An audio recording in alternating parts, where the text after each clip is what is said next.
Buongiorno e benvenuti a questo appuntamento con A Voi la Linea. 2 ricercatori ucraini sono stati accolti dall'Università di Udine in un progetto del professor Paolo Miani e ora l'Università apre le sue porte anche agli studenti con già diverse richieste. Ci spiega tutto Isabella Gregoratto, con cui ci colleghiamo. A te la linea, Isabella. Eccoci. Si chiamano Ganna Stovpchenko e Lev Medovar, sono 2 ricercatori ucraini arrivati in questi giorni a Udine e ospitati attraverso un'organizzazione messa in piedi dall'Ateneo Friulano. Per parlarci di come sono andate le cose, anche ci darà alcune testimonianze appunto del viaggio di Ganna e Lev, è con noi il professor Giorgio Alberti, che è delegato del Rettore per i rapporti internazionali. Questo è solo l'inizio?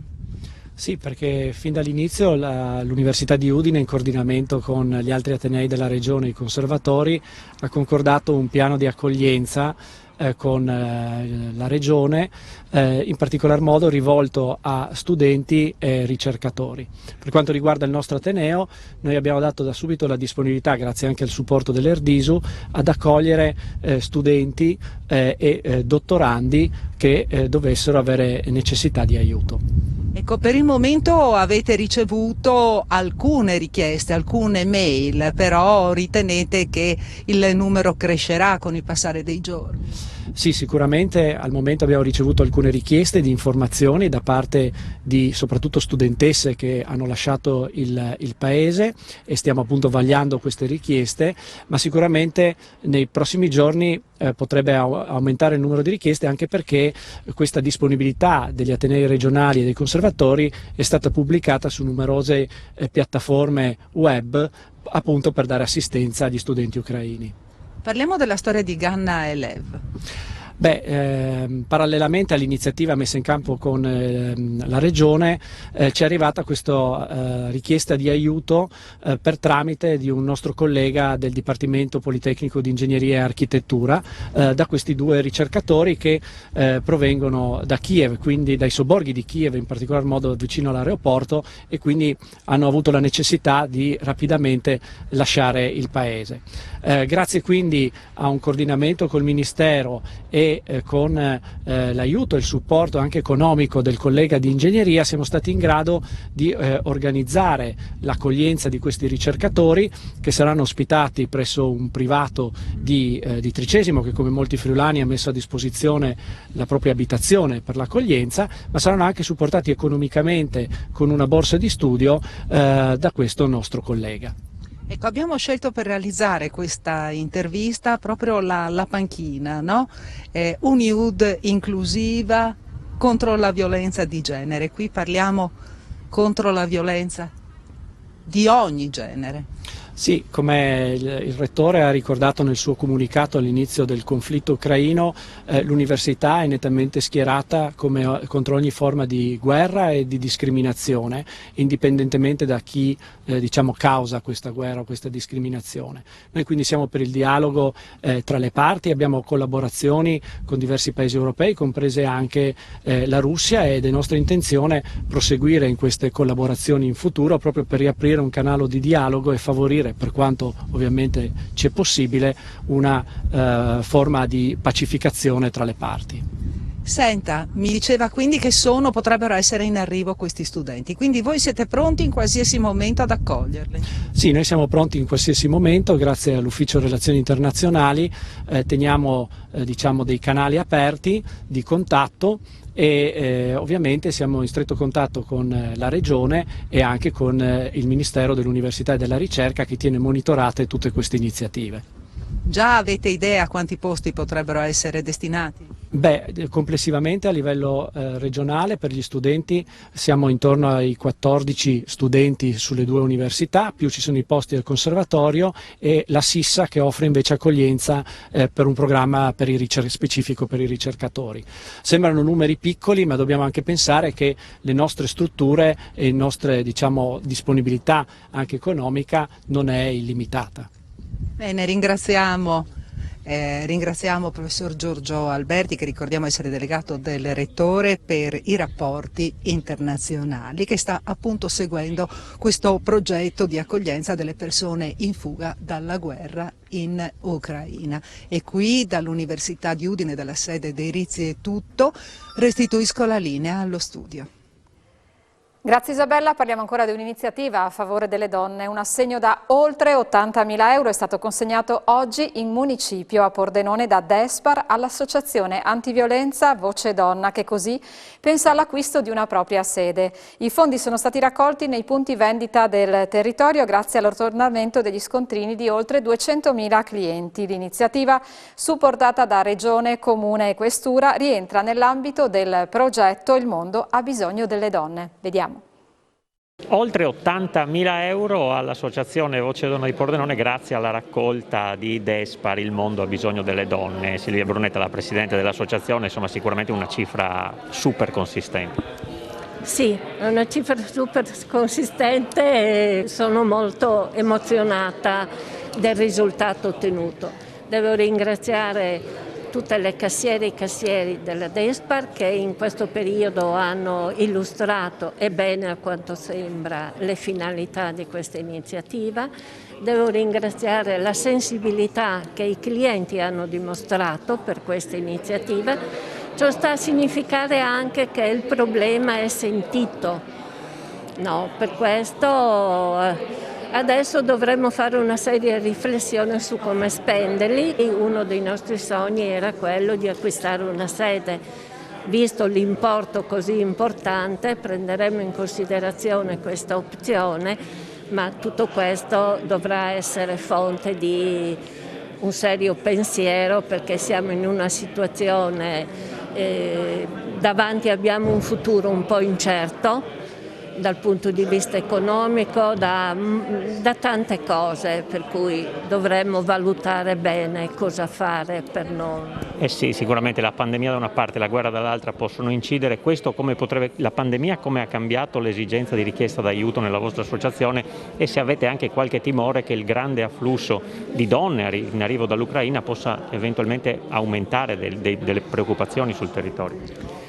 Guardi, la pandemia di fatto ha forse peggiorato alcune situazioni, perché 2 anni di convivenza, 1 anno e mezzo di convivenza in luoghi ristretti, senza libertà di movimento, controllate per le donne che subivano violenza, non è stato certamente facile. I numeri non sono aumentati, sono gli stessi degli altri anni. E forse sono aumentate le richieste di ospitalità, no? Ma questo insomma lo si affronta e lo si fa. E come influirà questa ondata di immigrazione? Questo è un punto interrogativo veramente forte che non siamo in grado. Ecco, speriamo che non dia adito a anche aumenti di situazioni di violenza, perché chi li ospiterà, dove, come, è un punto interrogativo per tutti. Ecco. Fabrizio Cicero Santalena, direttore regionale di Despar, oggi insomma, la consegna dell'assegno è un assegno veramente importante. Oggi abbiamo consolidato quello che ci immaginavamo, un grande successo. Abbiamo raccolto, grazie ai nostri clienti, oltre 80.000 euro fatti di 210.000 micro donazioni, quindi alle casse dei nostri negozi le nostre colleghe cassiere, i nostri colleghi per oltre 200.000 volte hanno spiegato il progetto, hanno raccontato per quale motivo chiedevamo l'arrotondamento dello scontrino, e il risultato è tale che ci fa capire che i nostri clienti hanno capito subito che l'iniziativa è un'iniziativa lodevole, che va a supporto di quella fascia purtroppo ancora in difficoltà, che sono le donne che subiscono violenza di genere. Purtroppo i numeri non stanno calando, i problemi continuano ad esserci. Noi vogliamo fare da cassa di risonanza, vogliamo raccontare questo problema per far sì che si abbassi sempre di più il rischio che questo succeda ancora. Grazie ai nostri clienti, grazie ai nostri colleghi dei punti vendita per come hanno lavorato. Grazie a tutti. Un'iniziativa importante, siamo onorati che sia stata scelta Pordenone come sede del lancio dell'iniziativa e anche della conclusione con questo assegno che fa vedere come lo spirito dei friulani sia uno spirito solidaristico veramente grande, cosa che stanno dimostrando anche in questi giorni in cui la crisi ucraina sta facendo arrivare sul nostro territorio tante donne vittime anche loro di violenza, visto che devono scappare dalle loro case con i loro figli da questa guerra che c'è in Ucraina. Quindi il fatto che qua ci sia questo spirito solidaristico che si è manifestato in questo modo dimostra quanto importante sia la collaborazione tra le istituzioni, che siano comunali, che siano regionali, i privati e le associazioni di volontariato. Con questo grande lavoro di squadra si può puntare ad avere ottimi risultati e contrastare questo tristissimo fenomeno della violenza sulle donne. È chiaro che questa iniziativa si inserisce purtroppo in una situazione contingente che stiamo vivendo storica molto difficile, molto complicata. Gli arrivi dei profughi dall'Ucraina sono costanti e anche aumentano nel tempo. Sono solo donne e bambini che ovviamente hanno bisogno della nostra assistenza, del nostro apporto in tutto e per tutto, e soprattutto i bambini che fondamentalmente sono i soggetti più deboli e che subiscono le conseguenze più brutte di vedere una guerra così assurda che dovrebbero invece essere abituati a giocare anziché assistere a spettacoli così orrendi. Quali sono i numeri attuali? Adesso noi abbiamo già trattato e accolto con la prefettura, ovviamente, che si occupa dell'accoglienza, oltre 700 profughi dall'Ucraina. Il flusso per il momento rimane in qualche modo regolamentato, non abbiamo ancora resse preoccupanti. Vediamo quale sarà l'evolversi della guerra nel paese europeo dell'Ucraina. Ci separiamo adesso per una breve pausa pubblicitaria e ci ritroviamo subito dopo. Rieccoci nuovamente assieme per la seconda parte di A voi la linea, seconda parte che iniziamo con un collegamento in diretta con Palazzo d'Aronco, dove c'è la nostra Isabella Gregorato che ci aggiorna sulle ultime della giunta comunale. A te la linea, Isabella. Grazie Monica, si sta concludendo adesso la conferenza stampa per presentare le iniziative della giunta comunale. Ecco, fra queste ci soffermiamo su una ricerca che è stata portata avanti, che è stata fatta da Città Sane, chiaramente con il sostegno anche delle comuni, l'impatto emotivo della DAD sugli adolescenti. Da questo studio emergono dei dati che effettivamente sono sconcertanti, ne parliamo con l'assessore Giovanni Barillari. Facciamo una breve sintesi di quello che è emerso da questo studio. Sì, purtroppo la didattica a distanza è stata un supporto a cui è stato necessario ricorrere per ovvie ragioni durante l'epoca pandemica, e quindi questo è ciò che avevamo e questo bisognava utilizzare. Però spesso c'è stata la sensazione che vi fosse un rovescio della medaglia, nel senso un peggioramento di alcuni parametri, indicatori anche dello stato di benessere degli studenti. E allora il nostro ufficio Città Sane, che è un ufficio in articolazione nella nostra città dell'Organizzazione Mondiale della Sanità, in collaborazione con l'università ha avviato una ricerca per valutare quello che è stato l'impatto emotivo e capire in quali aspetti e in che misura vi fosse stato un influsso non favorevole di questa didattica a distanza sugli adolescenti della nostra città. L'indagine ha coinvolto circa 1300 studenti delle nostre scuole superiori e in pratica i dati più salienti, risultati più salienti che abbiamo riscontrato sono i seguenti. Nel 52% dei casi è peggiorato il livello di relazione con i docenti. Nel 62% dei casi gli studenti hanno accusato un deterioramento della loro socialità, quindi una mancanza, hanno sofferto la mancanza di socialità, di stare assieme ai compagni, di scambiare anche al di fuori, diciamo, delle ore di lezione i punti di vista o di poter avere relazioni fra loro, e per quel che riguarda la didattica, quindi l'aspetto squisitamente tecnico, nel 65% dei casi hanno notato un calo, è venuto meno, hanno avuto un calo delle motivazioni allo studio, quindi minore interessamento, minore coinvolgimento. Ecco, quindi mi pare di capire che solo il 18% delle persone coinvolte dall'indagine sia in un certo senso rimasta immune perlomeno, no? dalla DAD in sostanza. Quindi diciamo risposta, un riscontro di positività soltanto appunto in meno di 2 su 10. Per gli altri un peggioramento sia della socialità, delle relazioni e della motivazione allo studio, oppure in un terzo dei casi diciamo in qualche modo indifferenza. Questo poi sicuramente avrà avuto un impatto anche sulla performance scolastica, perché sappiamo che l'emotività è una delle molle maggiori per determinare l'interesse allo studio e condizionare anche le capacità di apprendimento e di memoria. Ecco, adesso bisognerà provvedere e pensare come recuperare il tempo perduto. C'è un piccolo esempio che arriva dal liceo classico Stellini di Udine, del professor Bardini. Questo potrebbe essere uno dei piccoli e numerosi interventi che sono richiesti in questo momento. Beh, insomma, il professor Bardini si è fatto promotore di rinnovare quello che era già una serie di iniziative messe in campo allo Stellini, sempre sostenute dal Comune di Udine, che sperimentare varie attività fisiche o psichiche, in passato anche la meditazione e mindfulness, per verificare se i ragazzi erano in grado di migliorare le loro capacità e abilità scolastiche.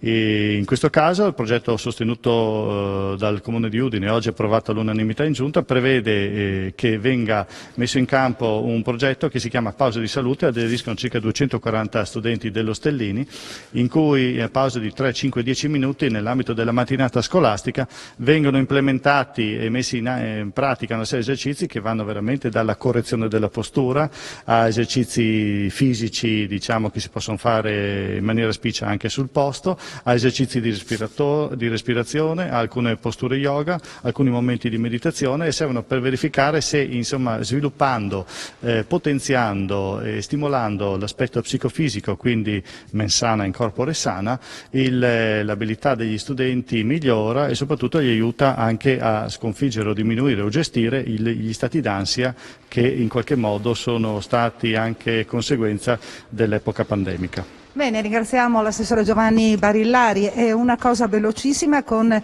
l'assessore Francesca Laudicina per quanto riguarda l'occupazione del suolo pubblico da parte dei locali. Sì, grazie. Si tratta di un provvedimento che abbiamo oggi approvato in Giunta, che riguarda le categorie imprenditoriali, quelle che hanno tavolini, dehors, ma non solo, anche quelle che svolgono attività di tipo mercatale. Un provvedimento volto a ridurre anzi ad esentare totalmente dal pagamento del cosiddetto canone unico fino al 30 giugno del 2022. Quindi si tratta di una manovra a favore, diciamo, di queste categorie per aiutare la ripartenza, tenuto conto del fatto che comunque questi subiscono fortemente l'effetto della pandemia e oltre all'esenzione quindi totale del pagamento fino al 30 giugno abbiamo poi stabilito di rinviare il pagamento del canone unico, la cui scadenza scadeva il 31 marzo di quest'anno, al 30 di settembre del 2022. Ecco, questa è la manovra di oggi. Bene, ringraziamo anche l'assessore Francesca Laudicina. Qui da Palazzo Daronco è tutto e restituisco la linea allo studio. Grazie Isabella, noi parliamo adesso di cultura, un momento intenso e intriso di letture tratte dalle opere di Pierluigi Cappello nell'area verde di via Magrini, a lui intitolata. Udine ha voluto ricordare il poeta. Ieri, nella giornata mondiale della poesia, tra i presenti anche il fratello Stefano e il nipote. Vediamo. Giornata mondiale della poesia, ricordando Pierluigi Cappello, come è organizzata l'iniziativa e qual è il significato che volete dare? Abbiamo pensato di dedicare questa giornata a Pierluigi Cappello, rendere vive le sue opere attraverso la lettura. Una quindicina di amici, di lettori volontari del gruppo di lettori volontari della Biblioteca Ioppi, che è stata fondamentale nell'organizzare, nel coccolare questa iniziativa curata proprio in tutti i dettagli per dare voce alla poesia di Pierluigi Cappello. Era lui a dirci che se proprio doveva in qualche modo scegliere tra tanti versi e tra tante rime una sola, sceglieva, lo dice in una poesia che si intitola Primavera, primavera, in questi giardini ostinati che in qualche modo danno proprio il senso della rinascita, che spesso non è facile. Ci dice infatti che le gemme hanno fanno uno sforzo commovente per tornare alla vita, e questo il significato della primavera, che ritorna poi nei suoi versi in friulano, dove sembra quasi il vagito proprio della primavera e della rinascita, quella prime vere, quelle vierte d'aur, ed è lui il poeta artigiano delle parole, il poeta che aveva nelle narici l'odore della resina degli abeti di Chiusaforte. Noi vogliamo proprio tornare a quel contatto anche con la natura, con la poesia, con l'armonia, e poi era il poeta anche che sapeva parlare ai bambini. Quando quest'uomo ti pensa e fra tutte le parole da scegliere non sa che l'inciampo nel dire come si resta e come si preme nel mistero del giorno nuovo in te, che prima non c'era, adesso c'è.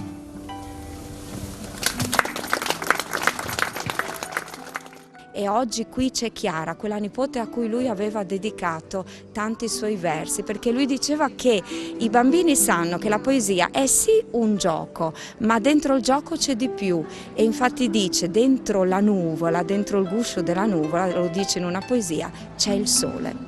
Una location che riprende anche l'atmosfera della primavera. Certo, abbiamo pensato proprio che questo è un luogo a lui dedicato, poi c'è anche un albero oltre ai fiori, e Pierluigi Cappello lo racconta nella sua biografia che da bambino saliva su un albero con un libro, Moby Dick, e questo libro lo faceva volare, era come un tappeto volante. Quando poi si ritrovò purtroppo con le gambe immobilizzate, proprio dopo i primi giorni di ospedale, chiese di nuovo quel libro, Moby Dick, e disse, e scrive questo: ancora una volta Moby Dick non mi tradì, perché io riuscii a volare. Quindi il potere proprio della lettura, che come era successo in quel caso per l'albero, il potere della lettura che fa volare e dà la libertà, e questo lo troviamo proprio nel suo libro, Questa libertà, parola importante oggi più che mai. E anche se le voci del mondo si appuntiscono e qualcosa divide l'ombra dall'ombra, meno solo mi pare di andare, premendo un piede dopo l'altro, secondo la formula del luogo, dal basso verso l'altro, seguendo una salita. E questo appuntamento con A Voi la Linea termina qui. Io vi ringrazio per essere stati con noi e vi auguro un buon pomeriggio.